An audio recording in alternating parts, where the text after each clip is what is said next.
नमस्कार, the deep dive में आपका स्वागत है।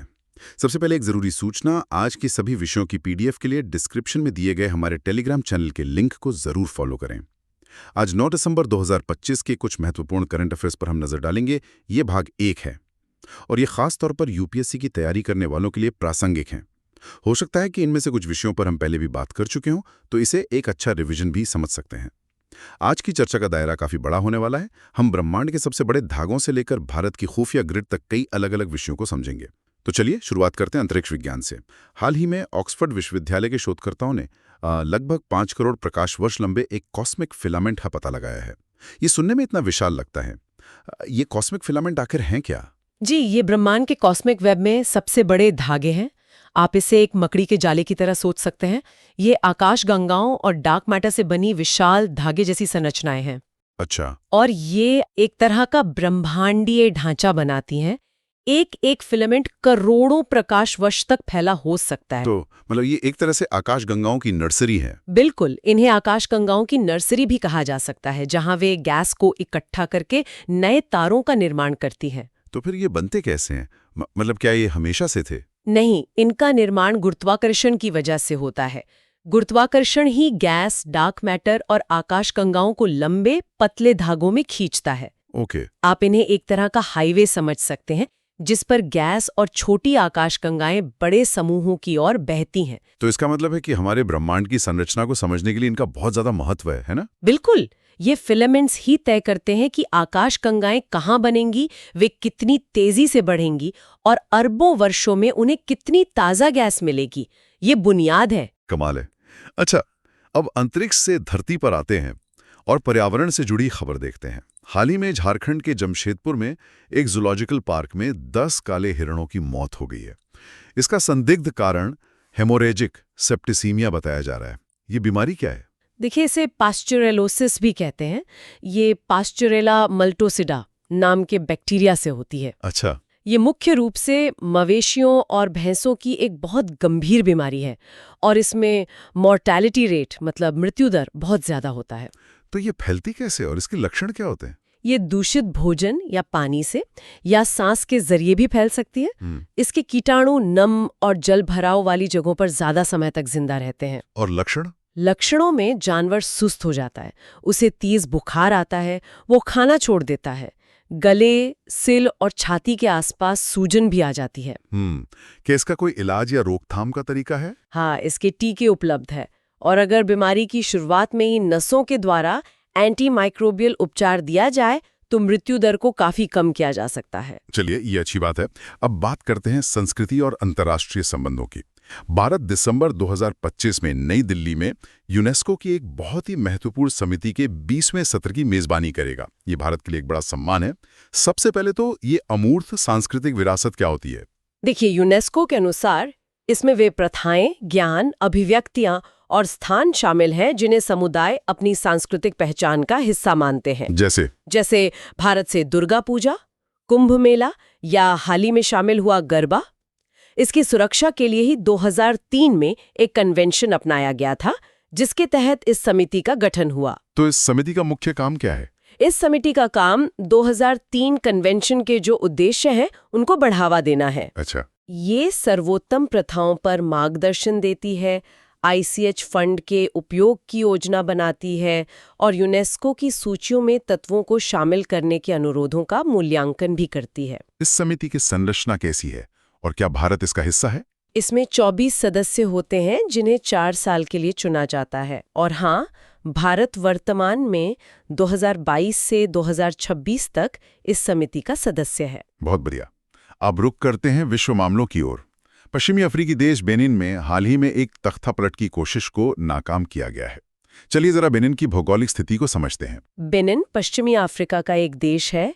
इसकी सीमाएं उत्तर पूर्व में नाइजीर, पूर्व में नाइजीरिया, पश्चिम में टोगो और उत्तर पश्चिम में बुर्किना फासो से लगती हैं। और दक्षिण में अटलांटिक महासागर में गिनी की खाड़ी के पास इसका एक छोटा सा समुद्र तट भी है। इसकी राजधानी और भाषा के बारे में क्या जानकारी है? इसकी आधिकारिक राजधानी तो पोर्टो नोवो है, लेकिन इसका सबसे बड़ा शहर और असल प्रशासनिक राजधानी कोटोनू है। और भाषा? आधिकारिक भाषा फ्रेंच है, लेकिन स्थानीय भाषाएं जैसे फोन और योरूबा भी आमतौर पर बोली जाती हैं। और इसकी शासन प्रणाली? बेनिन 1960 तक एक फ्रांसीसी उपनिवेश था।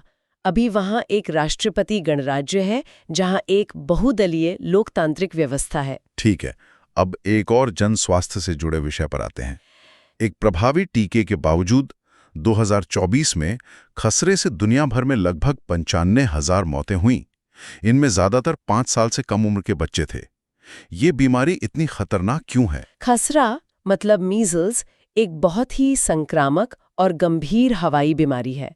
ये दुनिया की सबसे संक्रामक बीमारियों में से एक मानी जाती है। बाप रे! ये खांसने या छींकने से या उस हवा में सांस लेने से फैलता है जहां कोई खसरे का मरीज सांस ले चुका हो।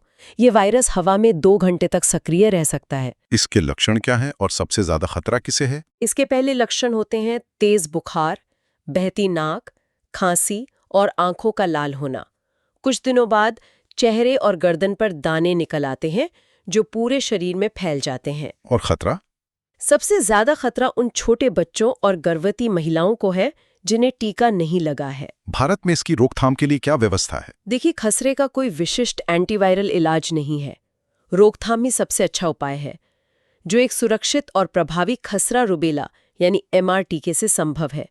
भारत सरकार ने 1985 में ही इसे अपने टीकाकरण कार्यक्रम में शामिल कर लिया था। चलिए अब वन्यजीव संरक्षण की बात करते हैं। हाल ही में अरुणाचल प्रदेश में ह्यूलॉक गिब्बन के एक फंसे हुए परिवार को बचाया गया। ह्यूलॉक गिब्बन भारत में पाए जाने वाला एकमात्र वानर मतलब एप है। इनके बारे में और जानते हैं। जी, गिब्बन सभी वानरों में सबसे छोटे और सबसे तेज होते हैं। ह्यूलॉक गिब्बन की 2 प्रजातियां हैं, पूर्वी ह्यूलॉक गिब्बन और पश्चिमी ह्यूलॉक गिब्बन। और ये कहाँ पाए जाते हैं? पश्चिमी ह्यूलॉक गिब्बन पूर्वोत्तर में ज्यादातर जगहों पर पाया जाता है। असम में होलोंगापार गिब्बन अभयारण्य में इनकी सबसे ज्यादा संख्या है। अच्छा, और इनकी कुछ खास विशेषताएं? ये दिन में सक्रिय रहते हैं और पेड़ों पर रहते हैं। ये अपनी लंबी भुजाओं से एक शाखा से दूसरी पर झूलते हैं, जिसे ब्रैकिएशन कहते हैं। ये तो बड़ा दिलचस्प है। हाँ, और ये मोनोगैमस होते हैं, मतलब जीवन भर एक ही साथी के साथ रहते हैं और अपनी आवाज से संवाद करते हैं। परीक्षा के दृष्टिकोण से इनका संरक्षण स्टेटस क्या है? ये जरूरी है। बिल्कुल, IUCN की रेड लिस्ट में पूर्वी ह्यूलॉक गिब्बन वल्नरेबल यानी असुरक्षित है और पश्चिमी ह्यूलॉक गिब्बन एंडेंजर्ड यानी संकटग्रस्त के रूप में लिस्टेड है। दोनों ही वन्यजीव संरक्षण अधिनियम 1972 की अनुसूची I में शामिल हैं। ठीक है, अब बात करते हैं आंतरिक सुरक्षा की। खबर है कि नेशनल इंटेलिजेंस ग्रिड यानी नेटग्रिड अब तेजी से काम कर रहा है। इसे हर महीने करीब 45,000 अनुरोध मिल रहे हैं। ये नेटग्रिड आखिर है क्या? ये पुलिस और जांच एजेंसियों के लिए एक प्लेटफॉर्म है। इसके जरिए वे सरकारी और निजी डेटाबेस तक रियल टाइम में सुरक्षित रूप से पहुंच सकते हैं। मतलब एक मास्टर डेटाबेस? एक तरह से हाँ। इसे आतंकवादियों, आर्थिक अपराधों और इसी तरह की घटनाओं पर जानकारी के लिए एक सुरक्षित डेटाबेस के रूप में बनाया गया है। इसकी जरूरत क्यों महसूस हुई थी? इस परियोजना की शुरुआत 2009 में 26/11 के मुंबई आतंकी हमलों के बाद की गई थी। इसे गृह मंत्रालय के एक संलग्न कार्यालय के रूप में स्थापित किया गया था और इसने 2020 के अंत में अपना काम शुरू किया। ये काम कैसे करता है और इसका डेटा कौन इस्तेमाल कर सकता है? ये भारत की जो प्रमुख सुरक्षा एजेंसियां हैं उनके डेटाबेस को जोड़ता है। इसमें इमिग्रेशन, बैंकिंग लेनदेन, टेलीकॉम, हवाई और ट्रेन यात्रियों से संबंधित डेटा होता है। और इसका एक्सेस? इसका डेटा इंटेलिजेंस ब्यूरो यानी IB, RNA, NIA, ED जैसी 11 प्रमुख एजेंसियों के साथ साथ राज्य स्तर पर पुलिस अधीक्षक, SP रैंक के अधिकारी एक्सेस कर सकते हैं। अच्छा, अब अर्थव्यवस्था और शासन से जुड़ी एक खबर। IPFA ने सेबी के साथ मिलकर जयपुर में एक निवेशक शिविर का आयोजन किया। ये IPFA क्या है? इसकी स्थापना 2016 में कंपनी अधिनियम 2013 के तहत की गई थी। यह कॉरपोरेट मामलों के मंत्रालय के अधीन काम करता है। इसका मुख्य उद्देश्य निवेशक जागरूकता और सुरक्षा को बढ़ावा देना है। तो इसके प्रमुख कार्य क्या हैं? यह निवेशक शिक्षा और संरक्षण कोष यानी IEPF का प्रबंधन करता है। यह निवेशकों को उनके लावारिस शेयर, लाभांश और जो मैच्योर डिपॉजिट्स हैं वो वापस दिलाने में मदद करता है। ठीक है, और इस फंड में पैसा कहाँ से आता है? इसमें वे राशियां जमा होती हैं जिन पर 7 साल तक कोई दावा नहीं किया गया हो, जैसे कि भुगतान न किया गया लाभांश, रिफंड के लिए देय आवेदन राशि और परिपक्व जमा। समझ गया। अब रुक करते हैं भौतिक भूगोल की ओर। हवाई के खिला हुआ ज्वालामुखी से हाल ही में फिर से लावा निकलना शुरू हो गया है। इसे दुनिया के सबसे सक्रिय ज्वालामुखियों में से एक कहा जाता है। ये सही है। किलाउआ एक शील्ड प्रकार का ज्वालामुखी है जो हवाई द्वीप के दक्षिण पूर्वी भाग में स्थित है। इसकी कोई खास भौगोलिक विशेषता? इसके शिखर पर एक कैल्डेरा है, मतलब एक चौड़ा गड्ढा जिसमें हालेमाऊ माऊ नाम की एक लावा झील है। अच्छा। हवाई पौराणिक कथाओं में इसे ज्वालामुखी देवी पेले का घर भी कहा जाता है। ये कितना सक्रिय है? यह 1983 से लगभग लगातार फट रहा है।